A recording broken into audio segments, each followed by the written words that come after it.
Good morning बच्चों। Company के ही chapter को आगे ले जाते हुए आज कंपनी का न्यूमेरिकल पार्ट में स्टार्ट कर रहा हूं। तो मैं उम्मीद करता हूं सभी बच्चों से कि इन न्यूमेरिकल पार्ट्स को जरूर देखें। 12th के बच्चों के लिए वीडियोस हैं अभी तक जो मैं डाल रहा हूं, तो इन वीडियो पार्ट को जरूर देखें। इससे कंपनी पार्ट आपका अच्छे से समझ में आ जाएगा और आपको ये पता ही होगा कि कंपनी की जो मार्किंग है 24 to 26 मार्क्स के बीच में आपकी कंपनी का जो है क्वेश्चंस आएंगे बोर्ड के पेपर में। तो इस कंपनी को समझना बहुत अच्छी जरूरी है। जो बच्चा अगर एवरेज मार्किंग या उससे ऊपर लाना चाहता है तो कंपनी पार्ट किसी भी बच्चे को छोड़ना नहीं है। अगर उसको अच्छे मार्क्स गेन करने हैं या उसने कुछ नहीं करा बट वो कंपनी की बुक यदि कर लेता है तो उसके लिए बहुत आसान हो जाएगा, क्योंकि कंपनी की बुक 26 मार्क्स कवर करेगी। और जो बच्चा इसको समझ लेता है तो बड़े इंटरेस्टिंगली इस क्वेश्चंस को करते हैं वो बच्चे जो इनको अच्छे से समझते हैं और बहुत इजी हो जाता है उनके लिए करना। तो अब हम स्टार्ट करते हैं अपनी वीडियो को न्यूमेरिकल पोर्शन समझने के लिए, लेकिन उससे पहले थोड़ी सी थ्योरी से हम स्टार्ट करेंगे ताकि आप न्यूमेरिकल को अच्छे से कनेक्ट कर पाओ। तो हम जो सीखेंगे वो सीखेंगे बेटा इशू ऑफ शेयर। मैंने आपको ऑलरेडी बताया है कि शेयर इशू करे जाते हैं, यानी कंपनी अपने शेयर लोगों को बेचती है और लोगों से पैसा लेती है ना। तो जो शेयर इशू करे जाते हैं वो दो तरीके से होते हैं। वो दो तरीके क्या हैं बच्चों? तो वो दो तरीके हैं, एक है इशू शेयर टू पब्लिक और दूसरे का नाम है इशू यानी प्राइवेट प्लेसमेंट। भाई शेयर इशू करके कंपनी पैसा ही तो कलेक्ट करना चाहती है, तो वो दो तरीके से पैसा कलेक्ट कर सकती है। या तो शेयर्स पब्लिक को बेच दे, यानी मार्केट में बेच दे, जो चाहे कंपनी के शेयर खरीद सकता है। मेरी कंपनी है कोई राधिका लिमिटेड, मैंने उस कंपनी के शेयर मार्केट में बेच दिए। अब कोई भी लोग कोई भी पर्सन मेरे शेयर को खरीद सकता है, तो उसको कहते हैं पब्लिक को इशू करना। प्राइवेट प्लेसमेंट का मतलब क्या होता है कि कंपनी अपने शेयर जब बेचती है लोगों को कि मेरे शेयर खरीद लो, तो वो कुछ सेलेक्टेड पर्संस को ही बेचती है, पहले से ही चुन के रखती है कि मुझे इन लोगों को ही शेयर बेचना है। तो जब किसी सेलेक्टेड पर्संस को या सेलेक्टेड ग्रुप ऑफ पर्संस को शेयर बेचे जाए तो उसको कहते हैं प्राइवेट प्लेसमेंट। मतलब कुछ चुने हुए बंदों को दे दिया है तो उसको प्राइवेट प्लेसमेंट कहते हैं। यानी इसको तो कहते हैं आईपीओ, यानी पब्लिक को देना। आईपीओ मतलब होता है initial public offer, initial public offer. और जब प्राइवेट प्लेसमेंट मतलब when share issue to selected group of person। ठीक है ना। तो प्राइवेट प्लेसमेंट का आपके लिए कोई न्यूमेरिकल है नहीं, थ्योरी साथ थोड़ा रिलेटेड था इसलिए बता दिया। न्यूमेरिकल के साथ साथ थोड़ी थोड़ी थ्योरी भी करते चलेंगे क्योंकि थ्योरी इसकी काफी बड़ी है कंपनी की। प्राइवेट प्लेसमेंट आपके लिए कोई न्यूमेरिकल है नहीं। आपके लिए जो न्यूमेरिकल है ना इशू ऑफ शेयर पब्लिक के लिए है, यानी जो पब्लिक को शेयर इशू होते हैं उनके लिए न्यूमेरिकल्स है। तो जो शेयर पब्लिक को इशू होते हैं वो भी दो तरीके से होते हैं, यानी issue of share to public.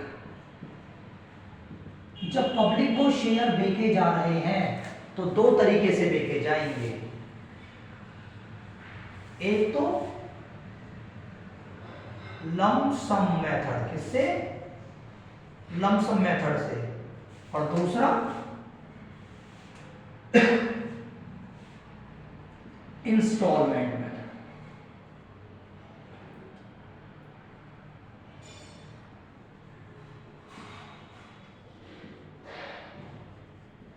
यानी पब्लिक को जो शेयर बेचे जाएंगे वो इन दो तरीकों से बेचे जाएंगे, या तो लंप सम मेथड से या इंस्टॉलमेंट मेथड से।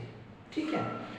अब लमसम मेथड मतलब क्या होता है जब कंपनी अपने शेयर बेचती है किसी को तो सारा का सारा पैसा एक साथ बांध देती है, इसको कहते हैं लमसम मेथड। जैसे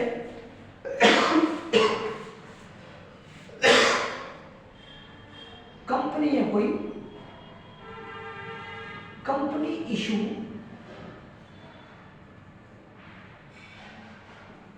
4,000 शेयर ऑफ 10 ईच, मतलब ऑफ ₹10 ईच। कंपनी ने शेयर बेचे हैं, किनको? लोगों को शेयर बेचे और 4,000 शेयर बेचे हैं और एक शेयर 10 रुपए का है, ठीक है ना। यानी लोगों को मार्केट में कंपनी ने क्या कहा, आपने 4,000 शेयर रख दिए और लोगों से कहा खरीद लो, और एक शेयर मेरा 10 रुपए का है, ऐसा कंपनी ने कह दिया।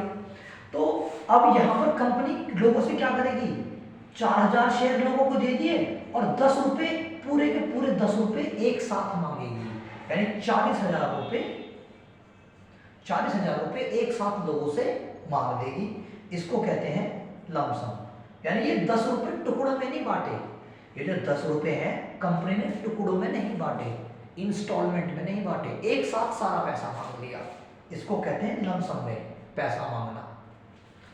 अब टुकड़ों में क्या है, अगर किसी को ये समझ में नहीं आया तो अब ये जो इंस्टॉलमेंट मेथड समझिए, ये अपना आप क्लियर हो जाएगा। इंस्टॉलमेंट मेथड में क्या होता है, इंस्टॉलमेंट मेथड में कंपनी टुकड़ों में पैसा मांगती है ना, टुकड़ों में। अब टुकड़ों में कैसे, जैसे ये 10 रुपए थे, 4,000 शेयर बेचे और एक शेयर 10 रुपए का था। इन 10 रुपयों को कंपनी तोड़ देगी कि 10 रुपए में से 2 रुपए दे दो, है ना।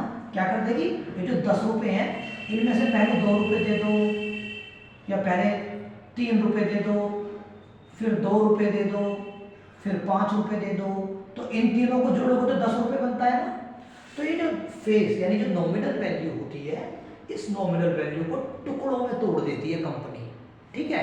और टुकड़ों में जब ये टूट जाते हैं इसको कहते हैं इंस्टॉलमेंट। 10 रुपए एक साथ ना मांगकर पहले 3 रुपए मांग रही है, फिर उसके कुछ महीने बाद 2 रुपए मांग रही है, फिर उसके कुछ महीने बाद 5 रुपए मांग रही है। तो इस तरीके से जो नॉमिनल वैल्यू होती है उसको टुकड़ों में तोड़ देती है, इसको कहते हैं इंस्टॉलमेंट में पैसे मांगना या इंस्टॉलमेंट मेथड। अच्छा, अब ये जो इंस्टॉलमेंट में पैसे मांगती है, इन इंस्टॉलमेंट को नाम दे रखा है कंपनी ने, क्या दे रखा है, नाम। भाई जैसे मैंने आपको 10,000 रुपए दिए हैं, या आपको मैंने 10 लाख रुपए, आपको मैंने 10 लाख रुपए दे दिए हैं। अब 10 लाख रुपए मैं आपसे मांगूंगा कि भाई अब मुझे इस नाम से पैसा दो, अब मुझे इस नाम से पैसा दो। यानी कंपनी क्या करती है, जब शेयर किसी को बेचती है तो उससे ना कोई स्पेशल नाम के थ्रू पैसा मंगवाती है। यानी जैसे ये टुकड़े हैं, इंस्टॉलमेंट में जब कंपनी पैसा मंगवाती है तो हर इंस्टॉलमेंट का एक नाम रख दिया है। जैसे पहले इंस्टॉलमेंट का नाम है एप्लीकेशन, क्या नाम है, एप्लीकेशन। दूसरी इंस्टॉलमेंट का नाम है अलॉटमेंट, तीसरी इंस्टॉलमेंट का नाम है फर्स्ट कॉल, फर्स्ट कॉल, और चौथी इंस्टॉलमेंट का नाम है सेकंड कॉल, सेकंड कॉल। इसको कभी कभी फाइनल कॉल भी कहते हैं, ठीक है। तो इंस्टॉलमेंट मेथड में क्या होता है, टुकड़ों में पैसा मांगा जाता है, किसमें, टुकड़ों में। और उन टुकड़ों के नाम ये हैं, application, allotment, first call and final call. Okay, तो अब इन टुकड़ों को जैसे जैसे कंपनी ने क्या करा, 10 फेस वैल्यू कितनी थी, 10 रुपए। अब ये 10 रुपए टुकड़ों में मांग लिए कि एप्लीकेशन पर 3 रुपए दे दो, अलॉटमेंट पर 1 रुपए दे दो, इस पर 2 रुपए दे दो फर्स्ट कॉल पर, और फाइनल कॉल पर 5 रुपए दे दो। तो 3 4 5 6, फाइनल कॉल पर बनता है बेटा 2 3 4 रुपए, फाइनल कॉल पे 4 रुपए। यानी कंपनी ने जो नॉमिनल वैल्यू होती है उसको टुकड़ों में बांट दिया। इसको ही कहते हैं इंस्टॉलमेंट में बांटना। और हर इंस्टॉलमेंट का नाम होता है, वो नाम मैंने ये लिख दिए। अब जैसे 10 रुपए टुकड़ों में बांट दिए कि भैया जब पहली इंस्टॉलमेंट मांगूंगा तो 3 रुपए की मांगूंगा। 10 रुपए को टुकड़ों में मांग रही है। फिर अगली इंस्टॉलमेंट जो मांगूंगा 1 रुपए की मांगूंगा, उससे अगली इंस्टॉलमेंट 2 रुपए की, और लास्ट वाली इंस्टॉलमेंट 4 रुपए की। तो ये जो नॉमिनल वैल्यू होती है जब उसको टुकड़ों में मांगा जाता है उसको कहते हैं इंस्टॉलमेंट मेथड। और हर इंस्टॉलमेंट का एक नाम होता है, मैंने हर नाम यहाँ पर क्लियर कर दिया है। ठीक है, अब चलते हैं न्यूमेरिकल की तरफ, क्योंकि इंस्टॉलमेंट मेथड ही आपका मेनली आएगा और इससे ही रिलेटेड क्वेश्चन होते हैं। ठीक है, अब जब कंपनी लोगों से पैसा मांगेगी तो उस पैसे को रिकॉर्ड करती है कि मैंने पैसा कैसे कैसे मांगा है ना। कंपनी जब लोगों से पैसा मांगती है, लोग पैसा देते हैं, तो कंपनी ने वो पैसा कैसे कैसे मांगा है और कितना कितना आया है, उस चीज को कंपनी रिकॉर्ड करती है। बस वही रिकॉर्डिंग आपको सीखनी है, वही कंपनी के न्यूमेरिकल भी हैं। तो चलते हैं न्यूमेरिकल्स की ओर।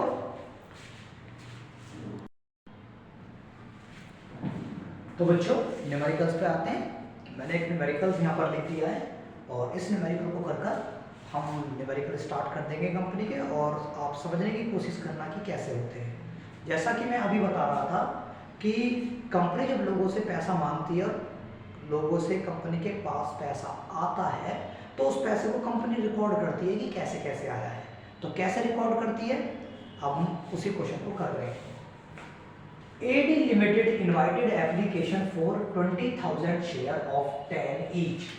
AD Limited invited application मतलब AD Limited एक कंपनी है, उसने invited application for 20,000 share, उसने 20,000 share of 10 rupees each, 20,000 share जो एक शेयर 10 रुपए का है, वो लोगों को इनवाइट कराया, यानी लोगों को एप्लीकेशन दिया कि आप मेरे शेयर खरीदो।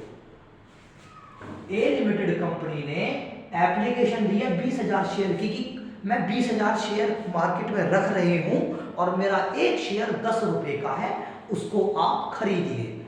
और कंपनी ने मार्केट में रख दिए। और पैसे कैसे मांगे कंपनी ने, देखो कंपनी ने 5 रुपए एप्लीकेशन पे मांगे हैं, 3 रुपए अलॉटमेंट पे मांगे हैं और 2 रुपए फर्स्ट एंड फाइनल कॉल पर मांगे हैं। मैंने अभी बताया था कि कंपनी जब भी टुकड़ों में पैसा मांगती है तो हर टुकड़े का कुछ नाम होता है। तो यहाँ पर देखो टुकड़ों में ही पैसा मांगा गया है, 5 रुपए एप्लीकेशन पे, 3 रुपए अलॉटमेंट पे और 2 रुपए फर्स्ट एंड फाइनल कॉल पर, है ना। अब आप देखोगे एक शेयर 10 रुपए का है, इन्हीं को तो टुकड़ों में बांटती है कंपनी। तो देखो 10 रुपए यहाँ टुकड़े में बांट दिए, 5 एप्लीकेशन के, 3 अलॉटमेंट के और 2 फर्स्ट एंड फाइनल कॉल के। तो 5, 3, 8 और 2 10, तो 10 रुपए टुकड़ों में बांट दिए।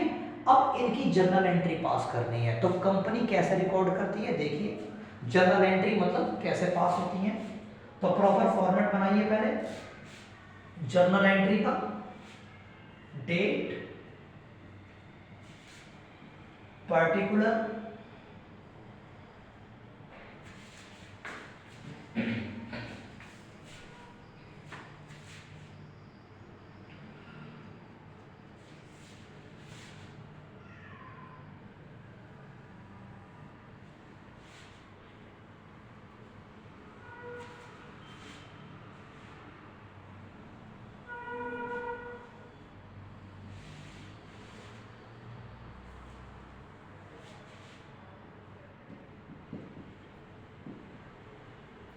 डेबिट अमाउंट और क्रेडिट अमाउंट। ये जर्नल एंट्री का फॉर्मेट होता है बेटा, ठीक है ना। अब इसकी एंट्री पास करते हैं। देखो कैसे एंट्री पास होंगी, हम एक छोटा सा वर्किंग नोट बनाते हैं, यहाँ पर जगह नहीं बची। देखो कंपनी ने 20,000 शेयर बेचे हैं, है ना, और एक शेयर 10 रुपए का है। तो यहाँ पर मैं लिख रहा हूं 20,000 शेयर। कितने शेयर बेचे हैं कंपनी ने, 20,000, और 20,000 शेयर बेचे हैं। एक शेयर कितने रुपए का है, 10 रुपए का, ठीक है। अब इसके नीचे छोटा सा, थोड़ा सा छोटा करता हूं बेटा इसको, ताकि आपको अच्छे से समझ में आए। यहां से फॉर्मेट स्टार्ट करते हैं। कंपनी के 20,000 शेयर थे। कितने? 20,000 शेयर थे और एक शेयर 10 रुपए का था, है ना। अब 20,000 नीचे से डंडा खींचकर इस तरीके से बनाइए, यानी ये 10 रुपए टुकड़ों में मिले हैं ना। तो कैसे कैसे? 5 एप्लीकेशन पर। तो पहली कॉल का नाम क्या होता है? एप्लीकेशन। APP लिख दिया है मैंने इसको। पहली कॉल कौन सी है? एप्लीकेशन। और कितने रुपए की है? 5 रुपए की। दूसरी कॉल कितनी है? अलॉटमेंट। दूसरी कॉल का नाम क्या है? तो वो 5 एप्लीकेशन। तीसरी दूसरी कॉल का नाम अलॉटमेंट है। तो अलॉटमेंट यहां पे लिखो ALL अलॉटमेंट। अलॉट लिख दिया है मैंने, 3 रुपए की। और आखिरी कॉल 2 रुपए की है। हालांकि मैंने 4 कॉल बताई है आपको, application, first allotment, first call and final call. Company कभी कभी क्या करती है, जो लास्ट की 2 कॉल है उन्हें एक साथ मांग लेती है, तो वो 3 कॉल ही रह जाती है ना। जो लास्ट की 2 कॉल है उनको एक साथ मांग लेती है। जैसे हम क्वेश्चन में फर्स्ट और फाइनल एक साथ हो गई है, तो फर्स्ट एंड फाइनल ये कितने रुपए की है? 2 रुपए की। तो इस तरीके से टुकड़ों में जो 5 एप्लीकेशन, 3 अलॉटमेंट, 2 फर्स्ट कॉल, यहां मैंने टुकड़ों में ऐसे लिख ली। अब इसे ही पढ़ के पूरा क्वेश्चन समझ में आ रहा है। 20,000 शेयर बेचे हैं, एक शेयर 10 रुपए का है और 10 रुपए टुकड़ों में मांगे गए। ठीक है, अब इनकी एंट्री करते हैं।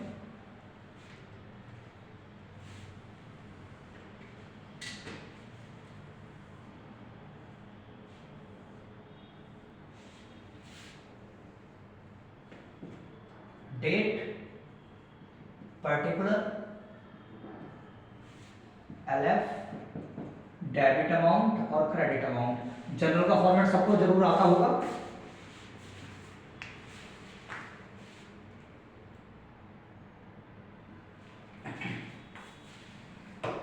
अब यहां पर देखिए एंट्री कैसे करनी है। सबसे पहले एप्लीकेशन है ना, तो सबसे पहले एप्लीकेशन की एंट्री। और एंट्री कैसे करेंगे? यही एंट्री बार बार रिपीट होगी, तो ये मत सोचना 11th की तरह जर्नल एंट्री है। तो पहली एंट्री होगी bank account debit to share application. मतलब bank account debit to share application. Bank मतलब एप्लीकेशन पर कितना रुपया आया है। लोगों को जब शेयर देके तो उनसे क्या कहा? पहले 5 रुपए दो, फिर 3 रुपए, फिर 2 रुपए।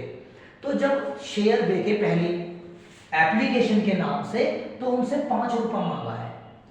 तो एप्लीकेशन के नाम से 5 रुपया मांगा है। कितने टोटल शेयर है? टोटल शेयर है 20,000 और एप्लीकेशन कितने रुपए की है? 5। टोटल शेयर है 20,000 और एप्लीकेशन है 5 रुपए की। तो 5 इंटू 20 1 लाख। कितना आ जाएगा यहां पर? 1 लाख। यानी पहली इंस्टॉलमेंट जो मांगी वो 5 इंटू 20,000, तो 20×5 100 और 3 0, तो 1 लाख रुपए। कितने रुपए मांगे एप्लीकेशन पर? 1 लाख। तो बैंक अकाउंट डेबिट करके 1 lakh, to share application debit credit करके 1 लाख। तो ये एंट्री एप्लीकेशन की ऐसे होगी।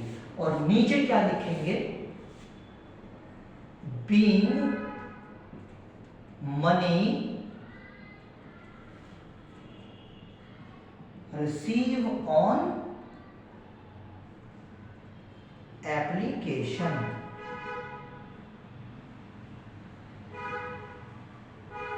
कि एप्लीकेशन पर 1 लाख रुपया मिल गया। क्या एंट्री है एप्लीकेशन की? Bank account debit to share application. यही एंट्री हर बार होगी, कोई भी क्वेश्चन आ जाए तो entry bank to share application होगी एप्लीकेशन से। ठीक है, तो ये एंट्री होगी एप्लीकेशन की। अब एप्लीकेशन की एक और एंट्री होगी, मतलब जितनी भी ये इंस्टॉलमेंट है, हर इंस्टॉलमेंट की 2 एंट्री होंगी। जैसे मैंने एप्लीकेशन की पहली एंट्री कर दी है ना, ये जिसमें बैंक आ रहा है, इसको कहते हैं रिसीव की एंट्री।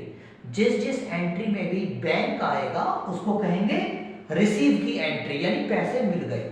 मैंने लिखा भी है, being money receive on application.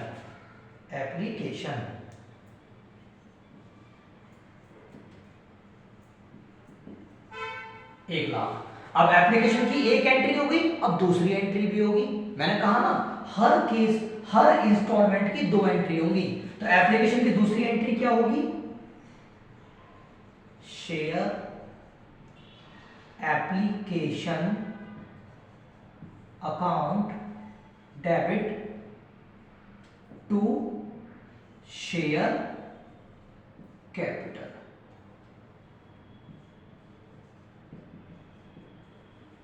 ये हो गई दूसरी एंट्री। तो कितना पैसा मिला है? 1,00,000, 1,00,000 रुपया मिला है ना। और फिर से यही सेम अमाउंट यहां पर आएगी, यानी जितना पैसा मिला है उतना ही, जितना पैसा मिला है उतना ही एप्लीकेशन की दूसरी एंट्री में भी दिखाना है। एप्लीकेशन की पहली एंट्री, फिर दूसरी एंट्री, ये पहली एंट्री, ये दूसरी एंट्री। कितना? 1,00,000। सेम अमाउंट आएगी बच्चों, ठीक है ना। और इसकी नैरेशन, ये पहली एंट्री हो गई, इसकी नैरेशन क्या होगी?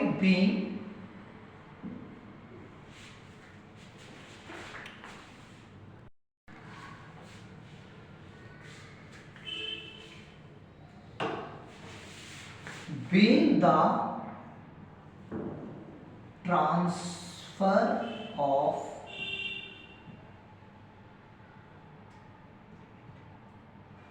$20,000 share application money to share capital. ये इस सेकंड एंट्री की नरेशन होगी, ठीक है।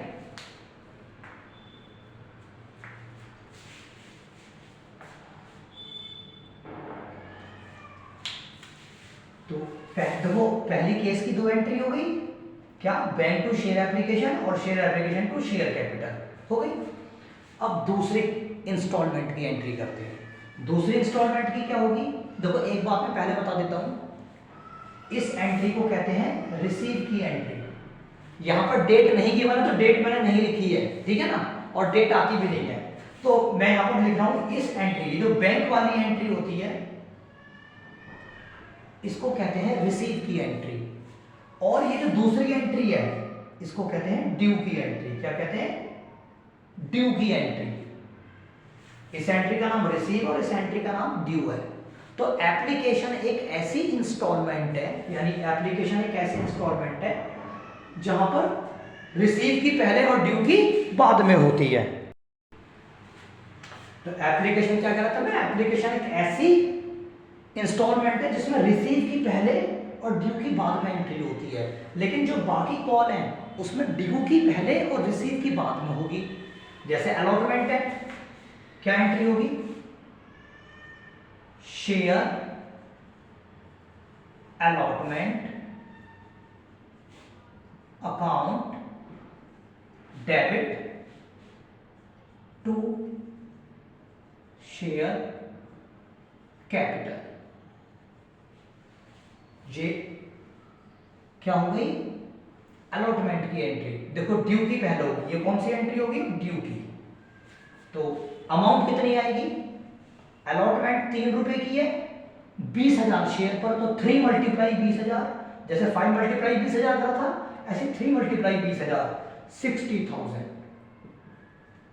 और यहां भी 60,000, ठीक है। उसके बाद नरेशन में लिखेंगे be money due on allotment, कि अलॉटमेंट पर कितने पैसे ड्यू हैं, कि अलॉटमेंट पर 60,000 रुपए आने हैं। ड्यू मतलब जो आने हैं, 60,000 रुपए आने हैं। अब ड्यू की एंट्री होगी अलॉटमेंट की, अब रिसीव की करेंगे। जैसे एप्लीकेशन में पहले रिसीव फिर ड्यू करी, ऐसे अलॉटमेंट की पहले ड्यू फिर रिसीव।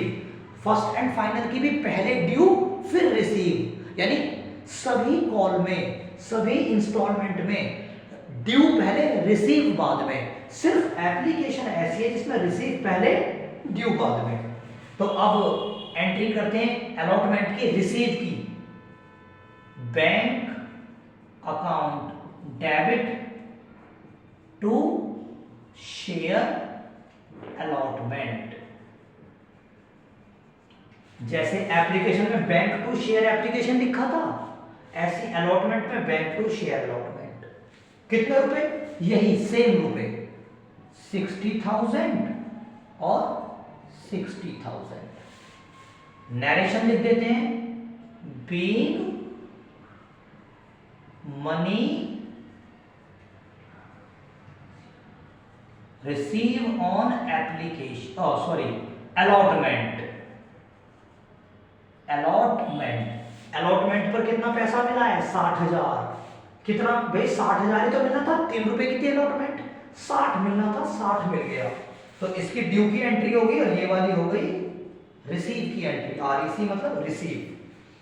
अब लास्ट एंट्री बचती है, लास्ट इंस्टॉलमेंट बचती है, इसको भी करते हैं।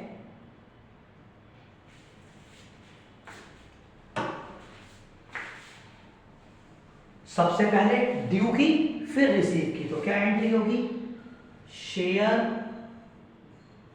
First and final call account debit to share capital account. ये एंट्री होगी ड्यू वाली। अब कितने हैं? फर्स्ट एंड फाइनल कॉल पर कितना रुपया है? 2 रुपए, तो 2 मल्टीप्लाई 20 यानी 40,000। तो इसमें कितनी आ जाएगी? 40,000 और यहां भी 40,000। अब ये एंट्री कौन सी होगी? Being money due on first and final call. ये वाली ड्यू की एंट्री होगी, फाइनल कॉल की। अब रिसीव की entry, bank account debit to share first and final call. जितना यहां पर आया सेम अमाउंट यहां पर आएगी, 40,000। 40,000, ठीक है ना? 2 इंटू। तो अब हमारी फर्स्ट एंड फाइनल कॉल की भी होगी। नरेशन क्या होगा? Being money receive on first and final call.